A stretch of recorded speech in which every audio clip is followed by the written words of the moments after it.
जो शिवरात्रि के दिन मेरे मंदिर में दिया लगाएगा या बेलपत्री के पेड़ के नीचे जो दीप प्रज्वलित करेगा, उसके घर में लक्ष्मी सदा के लिए विराजमान रहेगी। जीवन में अगर बहुत तकलीफ है, बहुत कष्ट है, आपको पहले भी कहा फिर कहते हैं, पंद्रह पड़ेगी।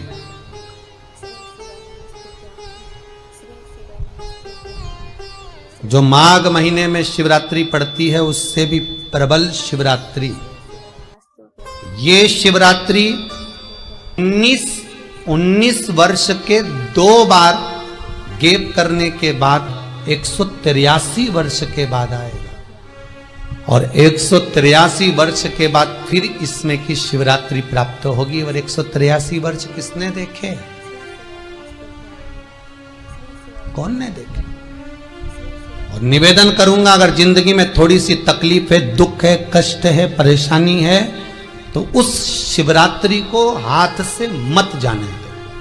वाली शिवरात्रि को आपको पहले भी कहा कि क्या क्या वस्तु भगवान शंकर को हम रात्रि के समय पर चढ़ा दें, जिससे हमारा रोग समाप्त हो जाए, हमारी बीमारी समाप्त हो जाए, हमारे जीवन में सुख समृद्धि लक्ष्मी आ जाए। वो समर्पण का भाव। और शिवरात्रि आने में देरी है और आपके जीवन में बहुत कष्ट है, बहुत कष्ट। महाराज 5 कमलगट्टे, 5 बेलपत्र तांबे के लोटे में जल भरकर रख लीजिए। सीधे हाथ पर उस कलश को रखो जिसमें 5 कमलगट्टे और 5 बेलपत्र रखिए। श्री शिवाय नमस्तुभ्यम शिव महापुराण का मूल मंत्र है, जैसे भागवत का मूल मंत्र है ओम नमो भगवते वासुदेवाय। शिव महापुराण का मूल मंत्र है श्री शिवाय नमस्तुभ्यम। इस मंत्र का 5 बार स्मरण कर कर आपको जो तकलीफ है उसको हृदय चित्त से धरकर मस्तक से कलश को लगाकर किसी एकांतेश्वर महादेव पर,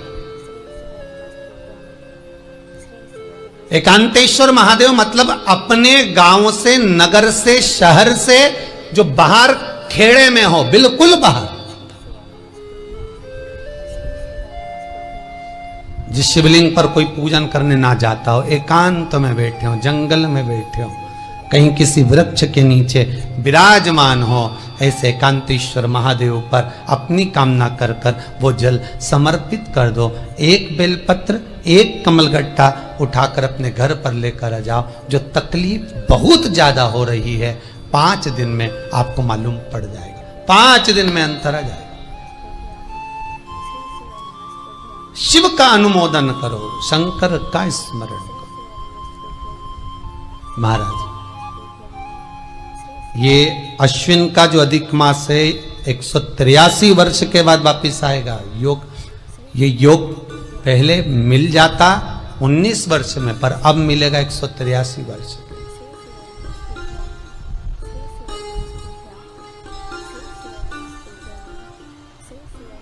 एक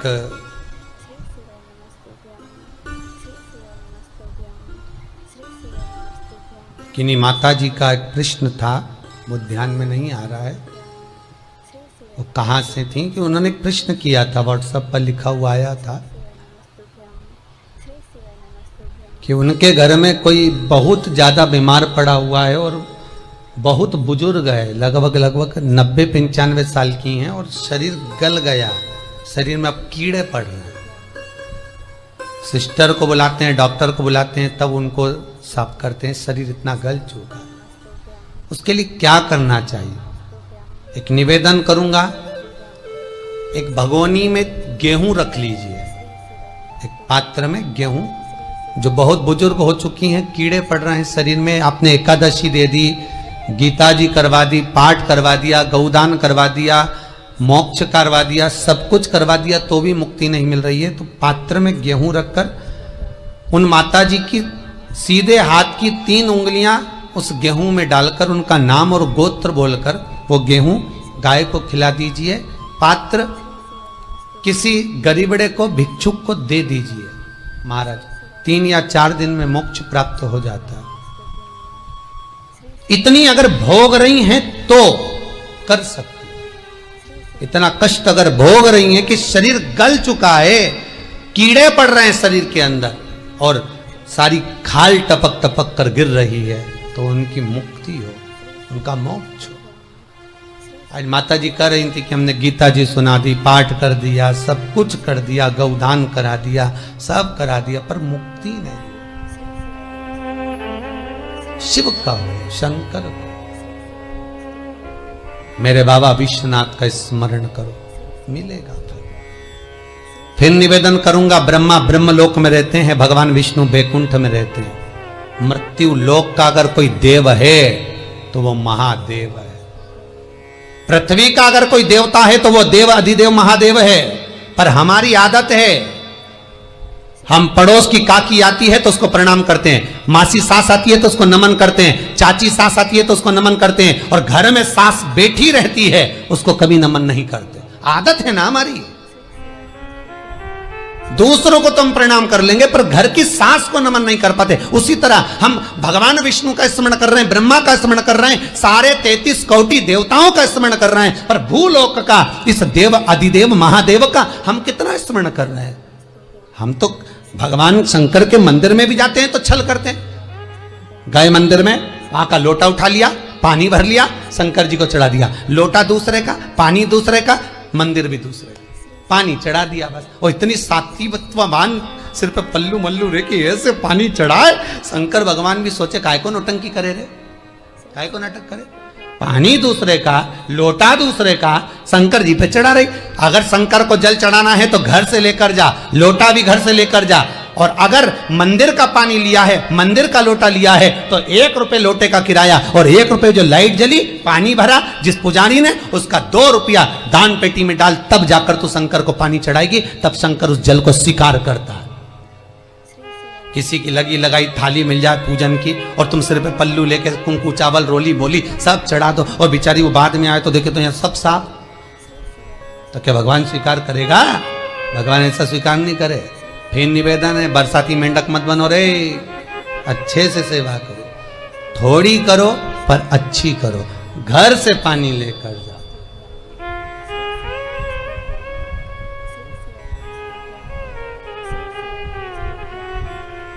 कल कोतवाली चौराहे से, हमारे सीहोर के कोतवाली चौराहे से कोई बहन जी आई थी 33 मालपुआ लेके,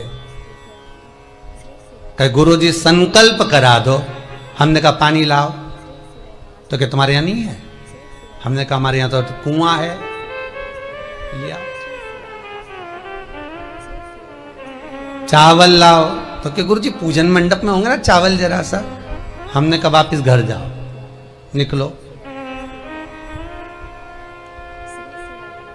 कितनी बार भागवत सुनी, राजा बलि के दरवाजे पर वामन भगवान खड़े हैं। राजा बलि वामन भगवान से कहता है प्रभु आपके एक हाथ में छत्र है, दूसरे हाथ में कमंडल है। तो राजा बलि कहता है आपके कमंडल का जल दे दो, मैं संकल्प छोड़ देता हूं। वामन भगवान कहते हैं राजन अगर मेरे कमंडल का जल लेकर तू संकल्प छोड़ेगा तो वो संकल्प मान्य नहीं होगा, तुझे स्वीकृत नहीं होगा। किसी की लगी लगाई थाली में से कुंकू चावल चढ़ा दोगे तो कुछ मिलना है क्या? अरे बोलो तो। विष्णु पुराण में तो यहां तक लिखा है कि किसी का लगा हुआ दिया, किसी का दिया मंदिर के अंदर रखा था, तुमने अपना डब्बा खोलकर बत्ती निकाल कर उसके दिए में रखकर जला दी और सोच रही है कि मैंने खूब बड़ा काम कर दिया, तो उसका तो फल ही नहीं मिला। विष्णु पुराण कह रही है खुद का दिया, खुद की बाती, खुद का दीप अगर जलाती तो फल मिलता। किसी मंदिर में तुम रोज डब्बी लेकर जाओ, बत्ती लेकर जाओ, मना नहीं है, पर उस मंदिर में पहले से 5 दिए, 7 दिए, 11 दिए तुम रख कर आओ तो जलाओ। दूसरे के रखे हुए दिए में 50 बार बाती जला कर आना, उसका कोई फल नहीं मिलने वाला, उसका कोई फल नहीं है हमारा।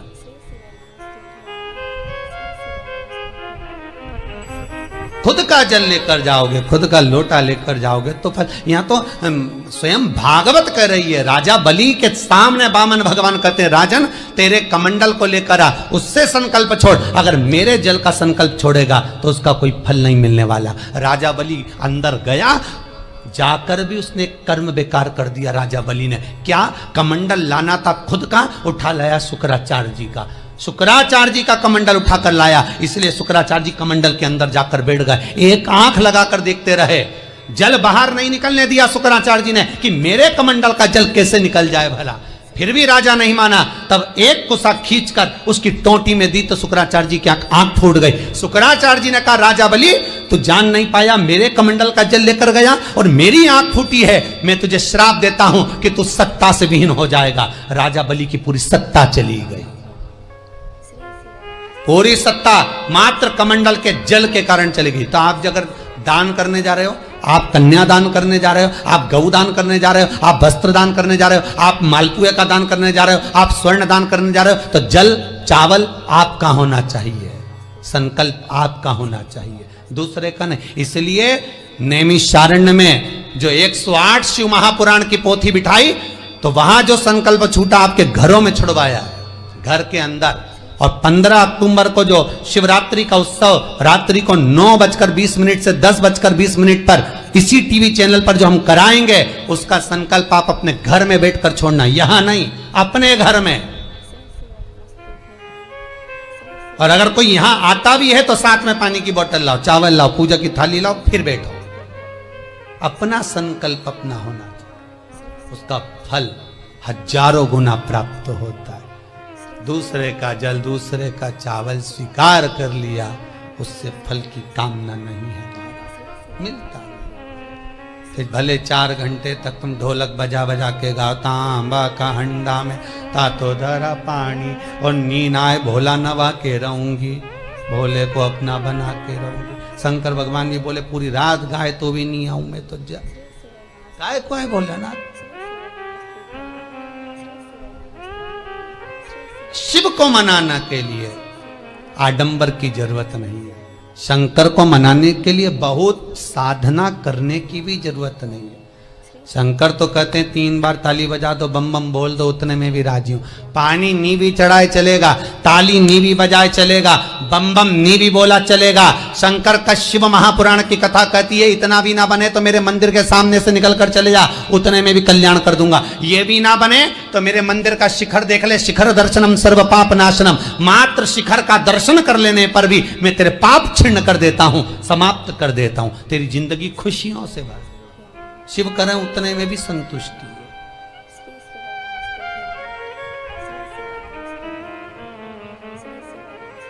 उतने में भी संतुष्टि।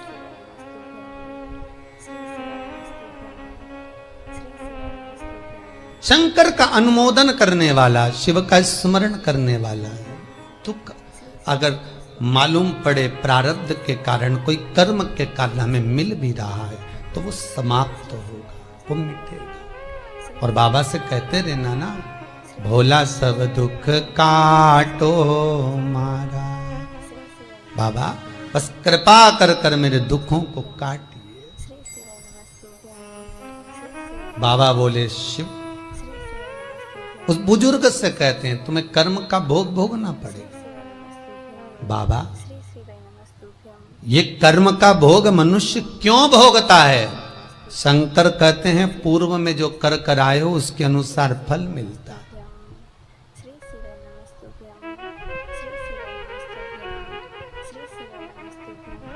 अभी 2 दिन पहले की कथा याद करो, कथा में कहा था खूब भगवान ने धन दे दिया, जिसके घर में 10-10 नौकर लगे और घर का मालिक इतना चड्डा पहनकर, टी-शर्ट पहनकर कुत्ते को छी करा रहा है। कथा में कहा था कि नहीं कहा था? तो किसी ने प्रश्न किया था, गुरुदेव इनके घर में 10-10 नौकर लगे, इनके घर के बच्चों को तो नौकरानियां पाल रही, दासियां पाल रही, और सेठ जी अच्छा चड्डा पहन के, टी-शर्ट पहन के कुत्ते को छी करा रहा। तो ये कहीं लिखा, अरे गरुड़ पुराण उठाकर देखो ना, ये भी कर्म का भोग है कि तेरे घर में 10 नौकर काम कर रहे हैं और कुत्ते को छींची मॉर्निंग वॉक में तू करा रहा है। तुमने भी देखा होगा रे, जितने लोग टीवी पे कथा सुन रहे हैं, सही बताओ ईमानदारी से, अपनी अपनी स्वीकृति भेजना हो व्हाट्सएप पे जरूर। देखा होगा कि नहीं देखो, सुबह सुबह लोग कुत्ता इतनी शान से घुमाए, कुत्ता इनंग जाए तो वो इनंग, कुत्ता उधर जाए तो वो उधर। हमें ये समझ में नहीं आया कि ये कुत्ते को घुमा रहा है कि कुत्ता इसे घुमा रहा है। वो इधर जाए उधर, उधर जाए उधर, उधर कहां कर। इसलिए निवेदन मत बुरे कर्म कर बंदे, वरना पछताएगा।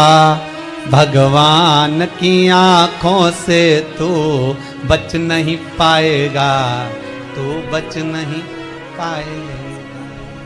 कर्म का भोग भोगना पड़सी पड़ेगा, चाहे रो के भोगो चाहे हंस के भोगो।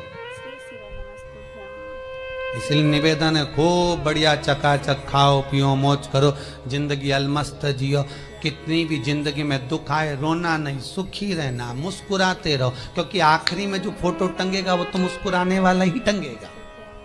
तुम भले जिंदगी रो के निकालो, फोटो में तो तुम स्माइल देते ही मिलोगे, माला टंगी रहेगी मुस्कुराते।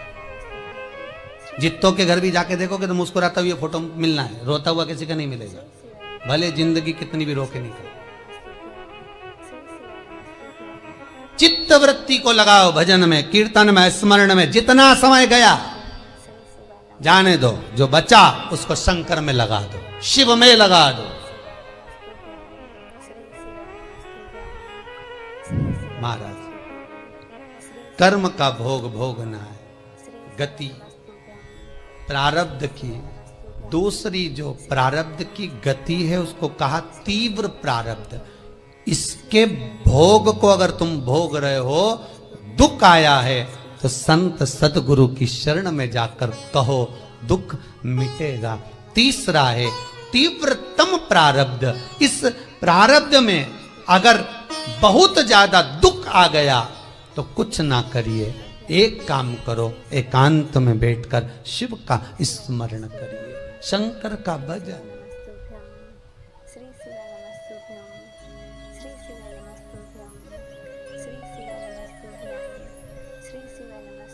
बटकेश्वर महादेव और पिपलेश्वर महादेव,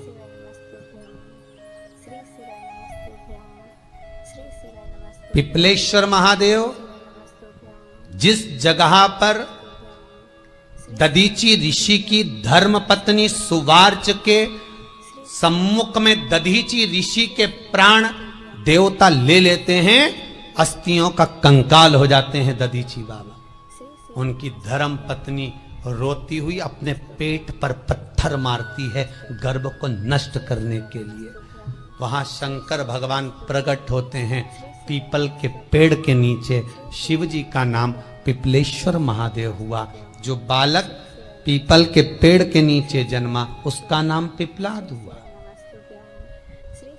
दो महादेव अपनी पुस्तिका में लिख कर रख लो, एक बटकेश्वर महादेव और एक पिपलेश्वर महादेव।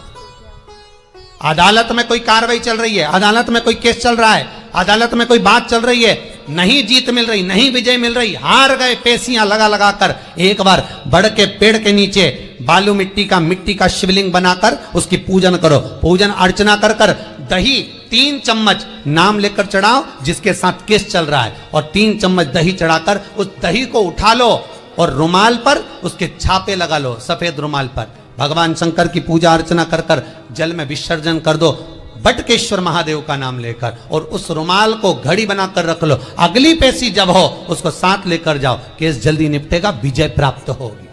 मात्र 3 सोमवार करिए बटकेश्वर का स्मरण। उसी तरह पिपलेश्वर महादेव, कितनी भी बड़ी जिंदगी में रोग हो, चाहे कैंसर जैसा हो, लीवर हो, किडनी हो, कितना भी बड़ा रोग हो, भगवान पिपलेश्वर महादेव का स्मरण करिए। पीपल के पेड़ के नीचे शंकर भगवान के शिवलिंग का निर्माण कर कर उसकी पूजन अर्चना करिए, उस पर शहद चढ़ाइए। पीपल का वृक्ष, आंवले का वृक्ष, शमी का वृक्ष, बेलपत्र का वृक्ष, ये औषधि पूर्ण है महाराज।